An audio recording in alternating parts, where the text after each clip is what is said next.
성주원 기자의 취재 현장 시간입니다. 오늘은 이 법원에서 나온 두 가지 굵직한 판결에 대한 소식 조금 더 자세히 짚어보도록 하겠습니다. 이데일리 법조팀의 성주원 기자 함께합니다.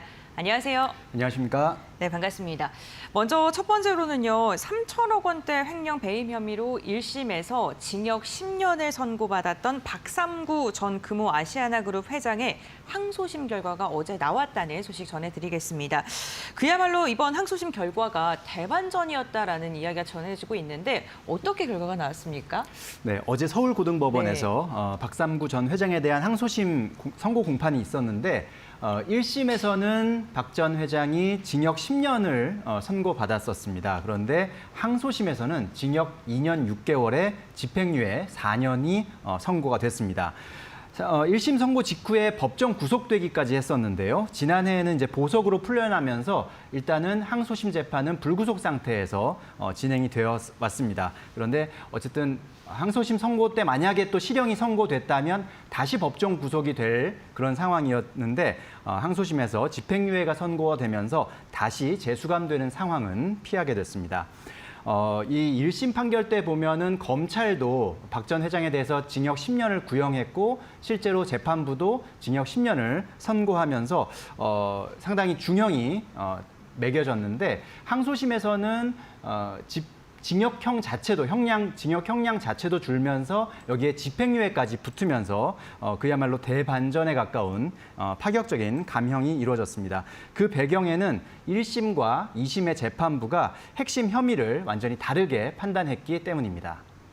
네, 징역 10년이 집행유예로 바뀌는 건 정말 큰 차이를 갖고 있는데요.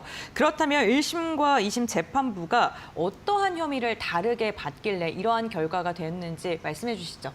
네, 일단 이번 판결의 핵심은 가장 처벌 수위가 높은 혐의를 이제 좀 살펴봐야 되는데 여러 가지 혐의가 있었지만 그중에 특정 경제범죄 가중처벌법상 횡령과 배임 혐의 이 부분이 이제 여러 가지 혐의 중에서는 가장 처벌 수위를 높게 매길 수 있는 그런 혐의였는데 여기에 대해서 항소심 재판부가 횡령과 배임에 대해서 모두 무죄를 선고하면서 1심의 형량과 2심의 형량이 아주 드라마틱하게 바뀔 수 있었던 그런 부분이었습니다. 1심에서는 박 전 회장이 그룹 재건을 위해서 계열사 자금 3,300억 원을 동원한 것을 횡령으로 받고 또 아시아나항공 자회사였던 금호터미널 주식을 개인 회사에 싸게 넘긴 것을 배임으로 판단을 하고 그 대부분 유죄로 판단을 했습니다. 그런데 2심 재판부는 이 부분을 모두 무죄로 이제 본 것인데요. 횡령 혐의에 대해서는 자금 제공이 담보 설정이나 원리금 상환 같은 정상적인 거래 구조 안에서 이루어졌기 때문에 이것을 회사 돈을 개인 돈처럼 쓰려고 했던 그런 불법 영득 의사가 있었다라고 보기에는 어렵다. 그렇기 때문에 횡령으로 볼 수가 없다라는 그런 판단을 내린 것이고요.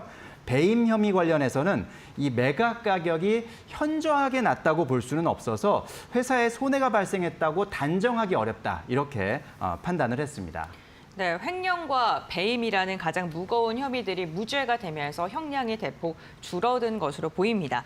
그렇다면 재판부가 유죄로 인정한 혐의는 어떤 게 있을까요? 네, 재판부는 박 전 회장이 그룹 총수라는 지위를 이용해서 계열사를 부당하게 지원한 공정거래법 위반 혐의에 대해서는 유죄로 인정을 했습니다. 구체적으로 보면 그룹 계열사들을 동원해서 박 전 회장의 개인 회사격인 금호기업에 1,300억 원이 넘는 돈을 낮은 금리로 빌려주게 한 그런 혐의가 있고요.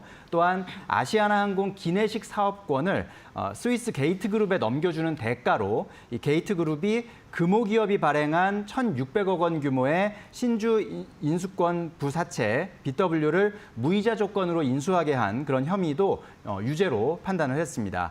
항소심 재판부는 이러한 행위들이 이 박삼구 전 회장 개인의 그룹 지배력을 유지하거나 또는 강화하는 그런 부당한 이익을 제공한 명백한 공정거래법 위반 행위라고 지적을 했습니다. 네, 알겠습니다. 유죄로 인정한 부분은 공정거래법 위반 혐의고요. 그렇다면 이번 판결이 어떤 의미를 갖고 있고 앞으로 전망을 어떻게 보시는지요?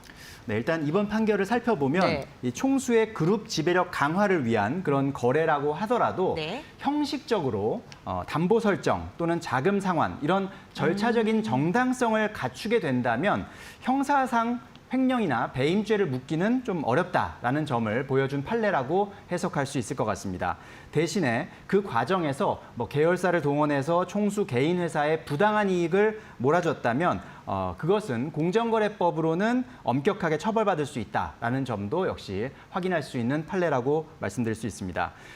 검찰이 이제 아까 앞서서 말씀드렸던 대로 1심에서 이제 징역 10년을 구형했고 1심 재판부는 그대로 동일하게 선고를 했는데 2심에서도 검찰은 박 전 회장에게 징역 10년을 구형을 했었습니다. 그런 만큼 일단 검찰 입장에서는 박 전 회장이 이런 혐의가 있고 그 혐의를 충분히 우리가 입증할 수 있다. 이것은 범죄가 맞다. 범죄가 성립한다. 이렇게 이제 검찰에서는 계속 보고 있는 것이기 때문에 그런 입장에서 연장선상에서 보면은 검찰은 일단 이번 항소심 판결에 불복해서 대법원에 상고할 가능성이 상당히 높다. 이렇게 예측해 볼 수 있겠습니다. 따라서 박 전 회장을 둘러싼 법적 다툼의 최종 결론은 검찰이 상고를 한다면 예상대로 상고를 한다면 대법원에서 최종적으로 가려지게 될 전망입니다.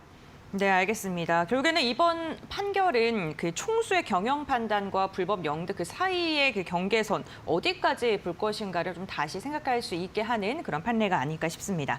다음 소식으로 이어가 보겠습니다. 우리 경제에 수십조 원의 영향을 미칠 수 있는 그야말로 역사적인 대법원 판결 소식이 들려왔습니다. 우리나라 기업이 미국 기업에게 지급하는 특허 사용료에 대한 과세권을 두고 30년 넘게 논란이 이어졌었는데요. 이에 대해서 대법원 전원 합의체가 마침표를 찍었다고요? 네, 그렇습니다. 어제 대법원 전원 합의체 선고가 있었는데 이 대법원 전원 합의체에서 미국에만 등록된 특허라고 해도 그 기술이 국내에서 사용이 됐다면 그 사용료에 대해서는 우리 과세당국, 국세청이 과세할 수 있다라고 판결을 했습니다. 지난 33년간의 판례를 보면 국내에 등록되지 않은 특허에 대한 사용료에는 과세할 수 없다라고 기존에도 법원에서는 그렇게 판결을 해왔고 대법원에서도 30년 넘게 그런 판례를 유지해 왔었는데 이것이 어제 전원합의체 판결을 통해서 이제 판례가 바뀐 그런 셈입니다.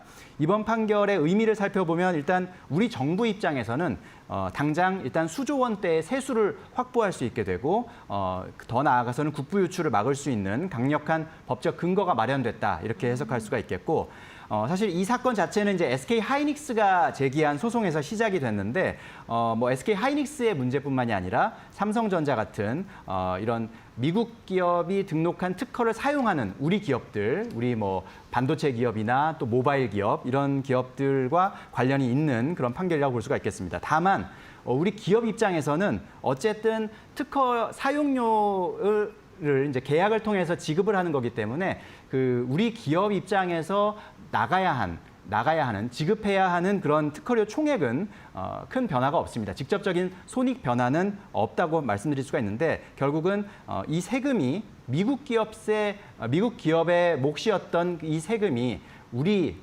세무당국에 국고로 들어오게 되면서 국가적으로 상당한 세수를 확보하게 되는 그런 판결이라고 말씀드릴 수 있겠습니다. 우리 기업에서 내는 세금은 동일하고 우리의 세수가 더 확보되는 구조다라고 말씀을 해주셨는데 좀 예를 들어주실 수 있을까요? 네, 예를 들자면 네. SK 하이닉스가 미국 회사에 1,000억 원을 주고 내가 어떤 이런 특정 특허 기술을 사용하겠다라고 이제 서로 계약을 맺게 되면 SK 하이닉스 입장에서는 이제 1,000억 원을 내가 이제 부담하겠다고 서로 약속을 한 거니까 어쨌든 그 기술을 사용하면서 1,000억 원을 지불을 하겠죠. 그러면 그거에 대해서 과연 이제 그전에는 이 특허가 만약에 국내에도 등록이 되어 있는 특허라면 당연히 이게 국내에서 사용되는 그 특허 사용료가 미국 기업이 우리나라에서 소득을 발생시킨 거니까 우리 국세청이 그 미국 기업에다가 세금을 부과할 수가 있었고 그 세금을 이제 예를 들어 1,000억을 SK 하이닉스가 미국 기업에 입금하고 그리고 세금을 미국 기업이 내는 구조가 아니라 SK 하이닉스가 따로 먼저 떼서 그 세금을 먼저 원천 징수하는 그런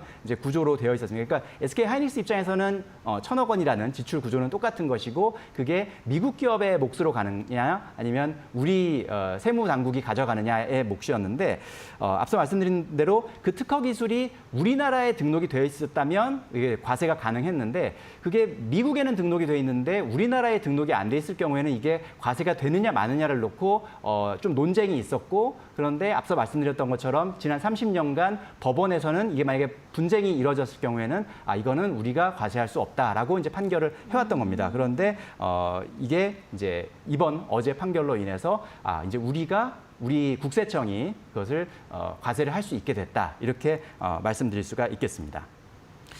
우리 기업 입장에서는 뭐 특허 사용료가 이게 지출이 되는 건데 과세가 가능하다면 당연히 해외로 빠져나가는 돈은 줄고 그리고 세수는 늘 수밖에 없는 구조가 될 것 같습니다. 그렇다면요, 여기서 궁금한 게요. 그럼 과거에는 왜 미국의 특허 사용료에 대해서 국내에서 과세를 할 수 없다고 판단을 하는 건지 그 이유가 궁금하네요. 일단 과거 법원의 그 원칙을 보면 특허권 속지주의라는 원칙을 엄격하게 적용한 것으로 보입니다. 이것은 특허라는 그런 권리가 그것이 등록된 국가, 예를 들어서 미국 안에서만 법적인 효력이 있다. 그러니까 한국에 등록이 안 돼 있고 미국에만 등록이 돼 있는 경우에는 그것이 미국 안에서만 법적 효력이 있다라고 해석을 한 겁니다. 그에 따르면 미국 특허는 우리나라에서는 이제 법적인 권리가 아니기 때문에 우리나라에서 그 권리를 사용한다라는 개념 자체가 적용될 수 없다라고 봤던 것입니다. 그러니까 국내에서 사용한다라고 적용할 수 없다 보니까 그 대가로 실제로는 사용료가 지급됐더라도 그거에 대해서 국내 소득으로 볼 수가 없고 따라서 우리 정부도 과세를 할 수 없다라는 것이 지난 30여 년간의 어떤 법원의 일관된 입장이었습니다. 그러니까 권리가 등록된 기준이 어디냐에 따라서 권리가 생기기도 하고 없어지기도 하고 그런 것 같습니다. 그럼 이번에 대법원 전원합의체가 30년 동안 유지해온 이 판결을 바꾼 결정적인 논리는 어떤 것 때문이었을까요? 네, 대법원은 이번에는 이 권리의 등록지가 아닌 그 기술의 사용지를 기준으로 판단을 전환한 것입니다. 그러니까 법적인 특허권 그 자체가 아니라 그 안에 담긴 특허 기술이 실제로 어디서 사용됐나에 주목된 것인데요. 즉 특허라는 법적 권리 문서가 미국에만 등록이 되어 있다고 하더라도 그 기술이 대한민국의 공장에서 실제로 반도체를 만드는데 사용됐지 않았느냐라는 그런 의문점에서 시작되는 겁니다. 이렇게 기술이 실질적으로 사용이 되고 그럼으로써 부가가치가 창출된 곳이 대한민국이라면 그 대가로 지급된 특허 사용료 역시 한국에서 발생한 소득, 그러니까 미국 기업 입장에서는 그 소득 자체가 한국에서 이제 발생한 소득이라고 볼 수가 있으니까 그렇기 때문에 우리 정부의 과세가 정당하다라고 판례가 변경된 것입니다. 그러면 세수 확보 효과가 크다라고 맨 처음에 말씀을 해주셨는데 이번 판결로 인해서 경제나 기업들에게 미칠 파급 효과가 어느 정도로 추산되나요? 네, 일단 뭐 국세청 입장에서는 당장 이제 불복 소송이 진행 중인 그런 소송들의 액수를 좀 살펴볼 필요가 있는데 그 세금만 해도 약 4조 원이 넘는 규모라고 설명을 하고 있습니다. 그러니까 지금 현재로서는 국세청 입장에서는 이거 소송에서만 이기면 4조 원이라는 세수를 확보할 수 있는데라는 그런 상황인데 어제 대법원의 이 판례 변경으로 인해서 실제로 그 소송에서 국세청이 이길 수 있는 가능성이 상당히 커졌고 그렇다면 당장 4조 원이 넘는 이 세금이 해외로 빠져나가지 않고 국내에 머물 수 있고 또 이게 국고로 들어올 수 있는 그런 상황이 된 것이고요.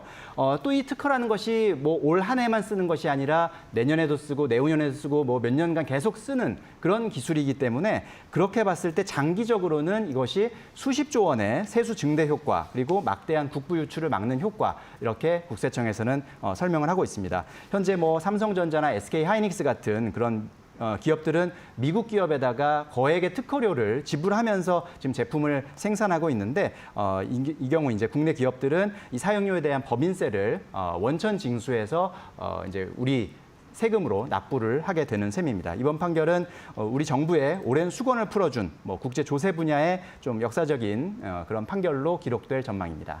네, 알겠습니다. 이번 판결은 권리의 등록지가 아닌 기술이 실제로 사용된 장소를 기준으로 세금을 부과하겠다라는 대법원의 첫 선언이기도 하고요. 세수 효과가 상당할 것으로 기대됩니다. 오늘 두 가지 판결 소식을 이야기를 나눠봤고요. 오늘 말씀 여기까지 듣도록 하겠습니다. 고맙습니다. 고맙습니다.